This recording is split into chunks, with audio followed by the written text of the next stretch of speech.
So Shubhajyoti, I've very intrigued about your profile, want to know about your career progression till date.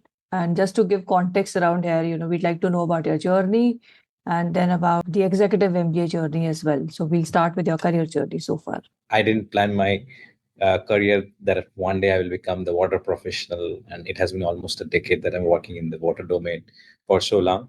It was by chance when I completed my first master's. I did my MTech from IIT Delhi, Construction Technology and Management. And I was offered a position in Larsen & Toubro's water division. Little did I know that that would be one of the constant for almost a decade, wherein today I am very much familiar with the water industry. And I started off in Larsen & Toubro's water division, worked there for almost 7 years. Then during COVID, I moved on to working as a consultant for one of the largest UK water utility with Cognizant at that point in time. Worked there for 18 months or so, completed 2 projects with them. And then I thought, okay, now things are opening up. And I did like the consulting life and how I could solve problems from other geography and exposing myself to the business problems or technical problems within my domain from a different geographical point of view. But I also was missing out going to the office daily. I'm a brick and mortar engineer who lay pipes, who used to make water treatment plants, and I wanted to do that back again. And I was eyeing or following Amazon Web Services job description and job openings that were then coming up only for US. And finally, they did open a position in Mumbai and apply for it. And luckily, I could. People thought that I was afforded within Amazon. And here I am after almost 14 months working as a water resource manager for India, both BOM and Hyde region for Amazon Web Services in India. Whenever I say this, people, the first comment is, oh, this is very niche. And it is also one of the reasons why I realize when I see the entire timeline of my professional journey that has been till today and the next 20 years in the anvil. One of the reasons why I thought about doing the Executive MBA was to broaden my capabilities and leverage my experience so far so that I can widen my business problem skills or managerial journey beyond the utility or the water domain that has been so far. Yeah, so that's actually my next question. After so many years in the industry and already having a master's, what really, what were the questions or what were the problems that really brought you to an executive MBA? I think it's one of the comment that when I switched during my first switch of company, one of my reporting managers, he gave me a brilliant, send me a WhatsApp note to me saying that, okay, you worked with me so far, but remember, wherever you go, it is not a means to an end. Always try to evolve and take it as a journey. So the reason why I took an executive MBA was also to continue growing in my career. It's never a means to an end, but as I wanted to act as a catalyst for my future growth. So that suggestion or advice stayed with me, and that is probably one of the reasons why I chose this journey or chose this journey or getting onto this executive MBA course. Yeah. And executive MBA actually in India is not something very new, but the hybrid programs or, the way professionals are pursuing an executive MBA from the top-notch institutions, it's something new. So what is a framework that you would suggest, for some professional with, let's say, more than 10, 15 years of experience, who's looking at upskilling going forward, evolving towards a new role? I'll talk from my point of view why I felt it was necessary. It was a necessity for me to go into an executive MBA, and then why I chose the course from SDA Bocconi. I wanted to expose myself to a global business problem solving environment. SDA Bocconi's IEMB program provided that when the classroom, the teachers, as well as some of the batchmates were also from different geographies with experiences with global customer and delivering projects across the globe. So that was one of the key criteria or the reason why I wanted to do an executive MBA or similar program, and that too from SDA Bocconi. Also, I realized that as I was talking in the last question where you mentioned why executive MBA, what I really believe is that what got me here is not going to, won't get me ahead. There's a book from this very famous book. I think the name of the author is skipping my name at this point in time. That goes by the name "What Got You Here Won't Get You There." So that is one of the prime reasons why I did my executive MBA. I've completed almost a decade in this professional world, and I realized that I didn't want to leave any stone unturned to move up the corporate journey or the professional journey. Secondly, the decisive factors that enabled me to join this SDA Bocconi's Asia Center's IEMB program was again, the global exposure that it provides within the classroom from the teachers and the batchmates, as well as SDA being a globally recognized brand. Okay, it has featured in FT QS rankings along with which MBA rankings of economist. So being popular and being on the chart for so many years also provides me a visibility of this course that I'm taking right now. And if it provides a credential that gets acknowledged across the globe. So it swayed my decision toward SDA Bocconi when I was looking for similar courses.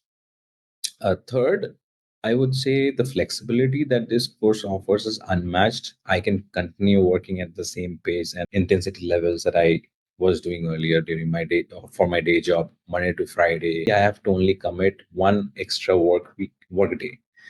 Only one Friday I have to take off from my job each month to continue with this course. So almost we have 3 live face-to-face sessions within the classroom premises, and there are 2 days of online sessions on an average. So 2 days of online sessions and 3 days of face-to-face sessions in Mumbai, SDA Bocconi's campus in Powai. So it was a win-win for me, wherein I could continue working, which did not take a lot of toll on my regular day job, but also provide me an opportunity to meet my batchmates, my professors, because I believe the actual cross pollination of ideas can only happen when you meet face to face. I like to meet people, and I believe actual brainstorming happens when we see people next to each other. And this course provides that opportunity. Every month you meet your batchmates, your professors, with whom you can discuss what you learned and how their businesses are doing, their companies are doing things from their point of view. So that was a deal maker for SDA Bocconi's course for me. And how has your experience been with the SDA Bocconi course in terms of the curriculum and the peer network, and also, continuing up till the international immersion that it offers? If I have to talk about how the session or how the program has been so far, I've completed almost 8.5 months of the 15-month course. It starts off in October and ends the next year's December. We just returned from our Milan immersion 2-week session. And without being biased because of recency, I will start off from the pedagogy in the classroom that has been quite significant, and it shows how not only the professors but how the think tank behind the course is intensively thinking about the curriculum and how they can impart the knowledge and learning to the students. It's not only limited within the course curriculum, but I would say apart from the program itself, each course is so designed that first the professor makes us aware about the fundamentals. The idea is to provoke and probe the ideas in our mind, and that gets quickly followed up with simulations or case studies. So those things for me has cemented the ideas or concepts that we have learned in the classroom. And more often than not, we had external sessions where external speakers came and spoke about the same topic that we discussed for 3 days in the week over the weekend. So one of the 3 weekend days, I mean, it starts off on Friday. Each module starts on Friday, continues until Sunday. So over the 3 days, you learn a similar module, and one of the days will be supplemented by an external guest lecture, right, where you can widen your idea and probably the thoughts that you have brainstormed in the classroom can be stress tested by asking questions, and allows yourself to identify where the topics lie from the academic standpoint as well as from the industrial standpoint. So the blend of academia and industry is very unique, in this program, which I was not aware while I joined, but it's one of the greatest highlight, I would say, in this course, definitely apart from the course curriculum that has been designed. I think we have a fantastic cohort. I'm blessed with the cohort that I'm in right now, and our cohort has experience ranging from 8 years to 25 years. It's such a the cohort is so rich in their experience, not in the number of years, but in the varied background as well. There are people from the finance, from the IT behemoths, the team members or the batchmates and executives coming into this program who own their own companies. So it is a rich confluence of experience and different industries. So I would say is one of the best of kind of classroom experience that I've received so far.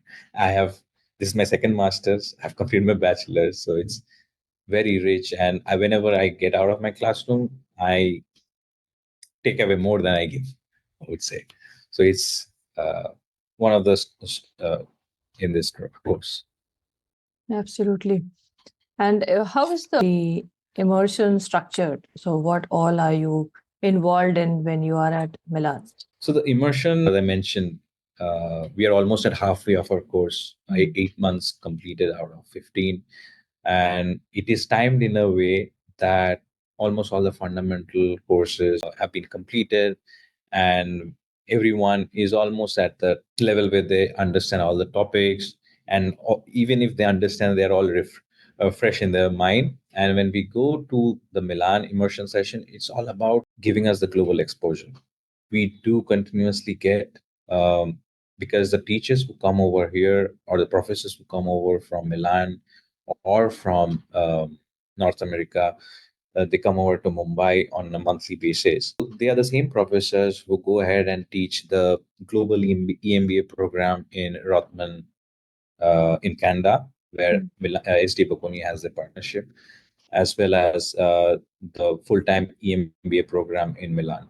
So all those ideas that or concepts that gets discussed, we get a flavor of that when the professors share those same stories in Mumbai.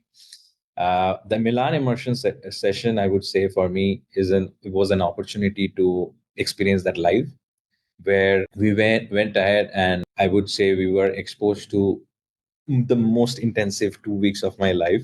From 9 a.m. in the morning to 8 p.m. we were always in the classroom. But as I mentioned, the course as well as the program is so designed that it is always supplemented by actual implementation of those concepts. So each of the classroom course were followed by simulations as well as guest lectures. And when I say guest lectures who have applied these concepts in getting money from a venture capital, starting their own startup.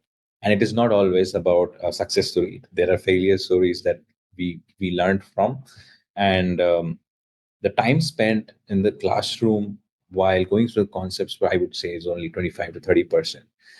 Most of the time that we spend, almost for 3 to 4 hours, were running the simulations, doing the case studies, and then followed it up almost 3 to 4 hours chatting up with a startup or a founder who has been doing that for almost a decade or so. So it exposes us to a very well-rounded and holistic environment, what a business goes through, and how we can translate the concepts learned in the classroom actually in a business within our professional jobs, or if someone wants to go on and start up their own company. It provides the entire tunnel vision right from the classroom to translating it to an industry. There are a few, it also exposed us to few programs and incubators that SDA Bocconi has in Milan to promote entrepreneurship, to promote seeking venture capital funding, how it is done. So that kind of global exposure is one of a kind, and it did help us to expand our horizon. Global as well as a very hands-on toolkit that you can really apply to your real work that you are continuing with parallelly. And what my question. So I would like to know about, what is the career support, or in terms of career progression, what is the toolkit that is in place with respect to career growth that you look at? post your completion of the program? I think the career, most of the folks, as I mentioned, the average age of the cohort is about 15 odd years. And most of them are well established in the career. There are few who want to switch their domains. There are few who would like to switch the company, and the network definitely helps. Apart from that, there are coaching facilities that are supplemented and provided separately. There are different third party coaches provided who provides mentoring session one on one and discuss about the professional aspiration of each of the candidates. So there is no, I would say, there is no active headhunter who is working for us, but the network and the machinery of SDA Bocconi is made in such a way that we are constantly networking and after classes meeting with professionals from our field who helps us chart our growth story or chart our professional journey. It's not something that's expected in executive MBA or similar programs. As I mentioned, most of them are established in their career 10 years of age. So they are looking within their field mostly, maybe switching the companies, but mostly within their field or trying to start up their own company. So having a deep sense of knowledge within the domains and knowing the right person is key at this juncture of the career. And SD Bocconi provides that quite consistently. Every month when we meet outside the classroom, we have external sessions where we network over dinner with folks from previous batches or from people from different industrial backgrounds. That's a great exposure, and having all of it at one place in a school environment, business school environment, really must stimulate a lot of discussions as well. Exactly, and I was unaware about that before I joined, but it was a welcome surprise when I saw that SDA Bocconi itself organizes such event month on month, every month, whenever we come over, whenever the executives across India come over to Powai. Our batch has folks from Korea and China as well. Meet people across the globe within the industry, the compatriots of the industry. It's a very different experience altogether. What would be your advice or your, let's say, a checklist that a professional at your level, at somebody with work experience of maybe 10 or 10 plus years, should, what are the questions they should ask? What is the checklist for them to be able to select that, okay, this is the program for me? Number one is the flexibility, whether the program appropriately matches my schedule or not. If it doesn't, then missing out on classes or not being able to submit the assignment. So being aware that whether the timelines of the schedule fits or not is very important. And this course, IEMB from SDA Bocconi, being almost 99% on the weekends, apart from one Friday per month, is perfect in that sense. But I would say anyone who has Saturday, Sunday off, this is almost perfect for them. One more thing, call me old school. When I was looking for an executive program, I came across this one, and this was probably one of the few which provided a master's degree. Most of the executive MBA programs in India was providing a certificate. This was providing a master's degree right from the Bocconi University. So it did help me make the choice. And I'll be missing out on anything. Is there anything else that you would like to discuss about in terms of, the career challenges that professionals face in the coming times, things that they should be aware of, why upskilling is important? One of the features is how the course and the classroom teachings matches the contemporary business environment or the change in business environment. All the classroom courses, they were supplemented by scenarios of post-COVID scenarios, how the supply chain and logistics has changed, how the new world order is affecting business, how the geopolitics is affecting the business. All of these are covered in the course. So it's not only that we are doing business in a siloed environment, but exposing ourselves to these external factors is very key. And this is where SDA Bocconi comes out with flying colors, I would say, allowing us to be exposed in such scenarios in the classroom, outside the classroom, and drilling it that how the external factors is quite important in running businesses across the globe. So, given these factors, doing an executive MBA and not MBA or not, it is very important for professionals to be aware about the external factors and the environments, other stakeholders within and outside their business environment can affect the decisions that they take. So, executive MBA is one of the tools. It is not the only tool.